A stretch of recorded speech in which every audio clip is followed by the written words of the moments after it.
scan this. Sovi is here. Let's level up.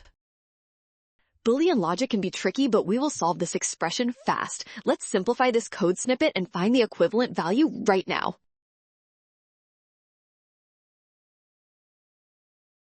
Look at the expression where we have x or y in parentheses followed by an and x. We need to determine what happens to the result based on the variable x.